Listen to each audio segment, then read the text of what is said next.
everybody, Kiri Dynamite here, and I'm going to talk about Zutara and Aang.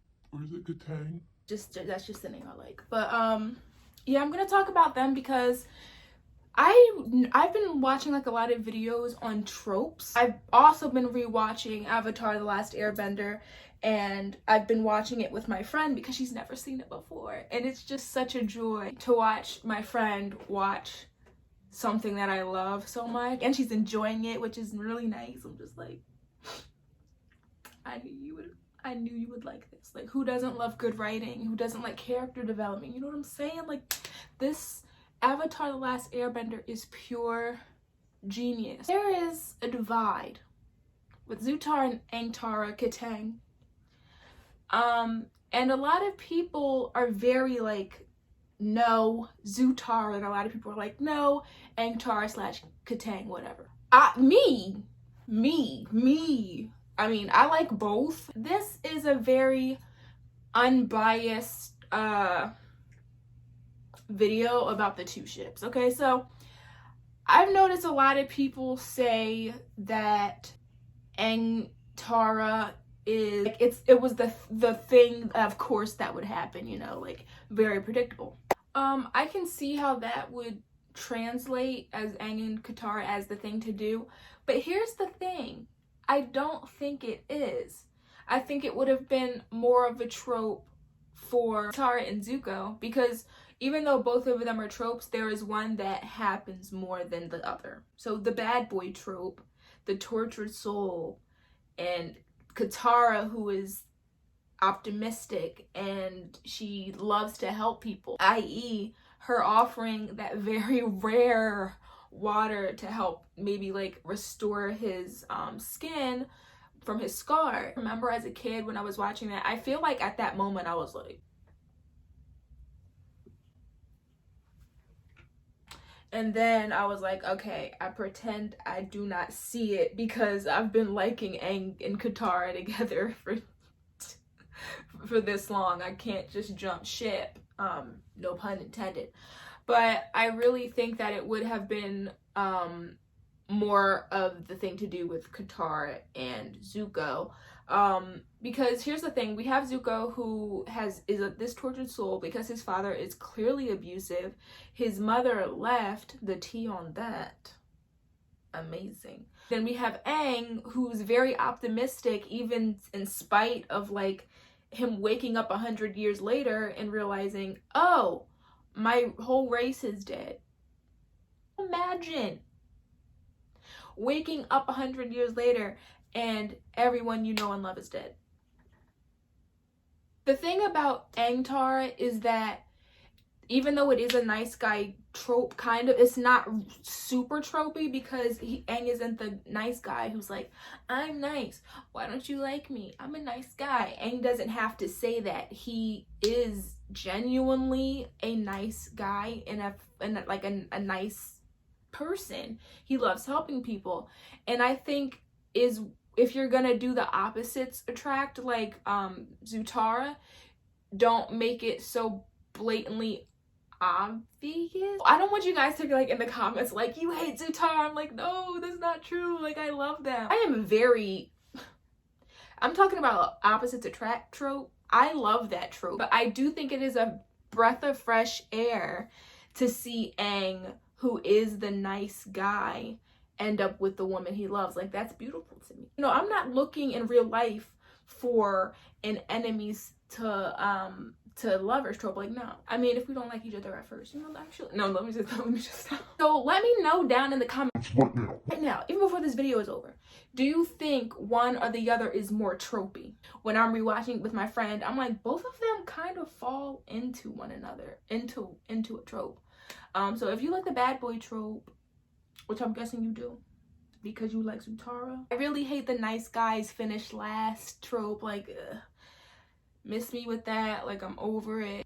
Let me get that straight. What I do like about Aang and Katara is that and we have actually a lot of this. I'm actually gonna hit on some of the other ships because we have this theme with them that the people who are alike gravitate toward each other. So we have Aang and Katara, very much alike, optimists. They love to help people. We have Zuko and Mai. Who?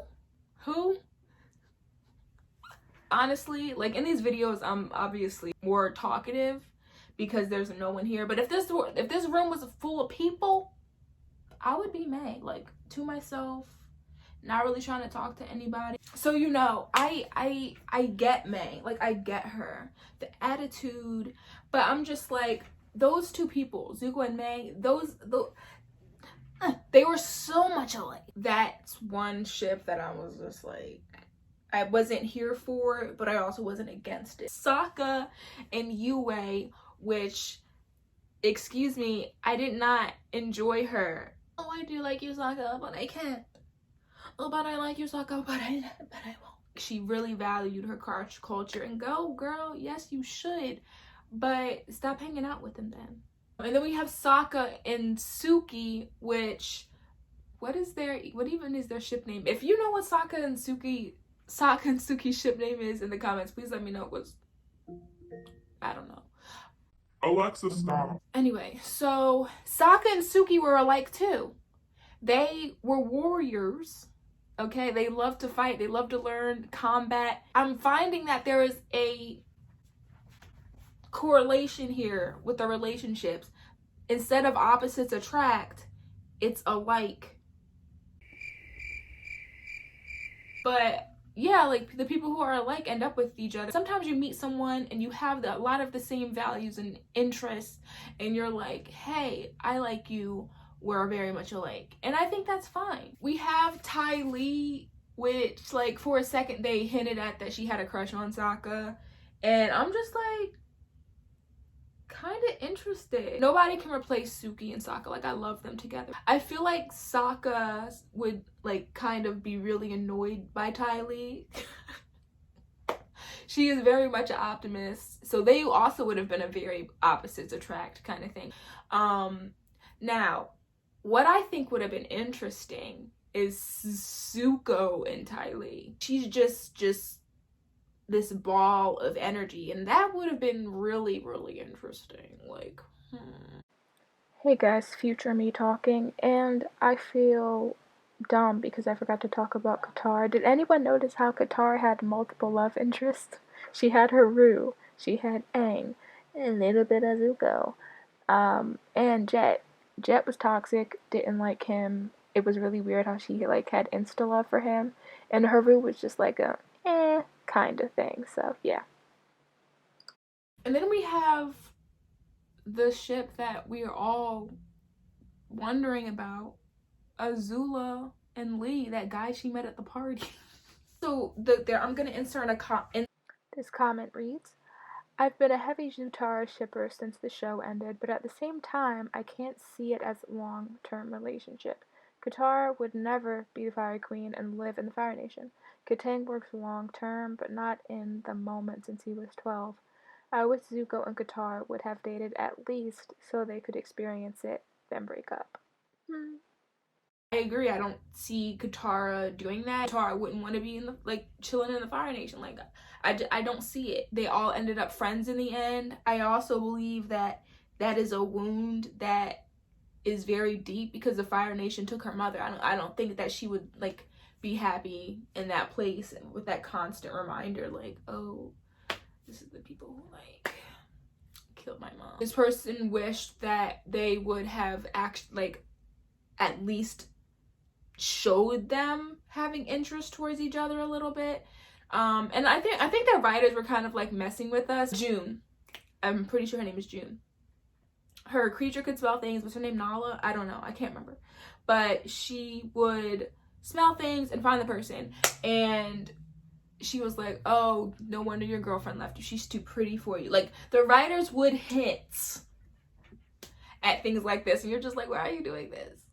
Like, we see you. Like, honestly, but did they not know that Aang Tara was endgame and trying to figure it out? I'm just saying. I don't know how that would have worked though, because then you have Zuko and Katara. you have Zutara who's dating, and then Aang is left on the side, the nice guy. Oh man, wish I could have got the girl. And then Katara being like, oh, never mind, I want Aang. I think that would have been really messy for, even though it would have been interesting, I think it also would have been messy for the friendship, which I love so much, between Aang and Zuko. That would have been real messy. That would have been so messy. If anyone has watched Once Upon a Time, it's kind of like that. Hook, Emma, and Bae, like, messy. If you watch Once Upon a Time, please comment down below. So yeah, that would have been interesting, like 100%. Comment also said that it was kind of like the fact that Aang was 12. Wowzers. And that's a really, really good point. I think I mentioned this in my other video. Like, make him 14, the same age as Katara, because I mean, you can still be 14 and have the weight of the world on your shoulders when your whole race is dead and you have to save the world by summer's end. You have to learn all the elements. It's just as stressful. I think it would have been, God. Korra had it so easy. Well, then here's the thing. It's also the culture, because Yue, they had specifically mentioned Yue was of marrying age when she turned 16. So obviously him dating when he's 12 or courting or getting to know someone, that's not, it is realistic within that world. So I also, as I'm watching it with my friend, I'm realizing that it is very realistic. Even like, what was it, 1800s or whatever, people were getting married like by 18, and like if you weren't married by 18, you're like an old spinster. Wanting to get to know Katara and having a crush on her and them seeing a future together, it's not too far off. That's only 4 years down the road until he is ready to get married of age. And Katara 14, I believe, someone correct me if I'm wrong, it makes sense because she's only 2 years away from being married age. So I think that is very, very interesting. I don't know why I feel like that's very interesting, but it just gives a perspective into the culture that they built for that world. So watching it as an adult, I'm like, oh God, I wish he was a little bit older, just to make it a little less awkward. But again, within that world, it makes total sense. People write tropes and you either like love it or hate it most of the time. Like I said, I love the opposites attract thing. But I am kind of sick of a girl having to nurse a bad boy to his full potential. I'm like, no, baby boy, you gotta realize that for yourself, which I appreciate what the writers did. They didn't have a girl like constantly pushing him to be better. It was his uncle, and I think that's beautiful. I feel like I have so many ideas to do Avatar videos on, because if you guys get sick of it, let me know. They really came up with this, like, and it just came to him. I remember watching a video where they were talking about how it came to me, and it just came to him. I'm like, how do you just come up with this? Like, it's insane. But yeah, I do think that it was right for Aang and Katara to end up together. Like I said, I love Zutara, and if they go that route in the live action, I would not complain. I think that it's just important for them to even Toph and Aang. I think that would be really cute, but I hope that they age them up just like by 2 years, just like, even like, you don't even have to match up everyone. Like, I just don't like the idea of Aang, who is an amazing character and optimistic and nice, being the one who's left out. And I also think it made sense because they had been through so much. But I also am interested in just like platonic relationships. But at that time as a kid, I was like, yes. And I still think it's really cute. So let me know down in the comments of what you think. Now don't get it twisted, y'all. Okay?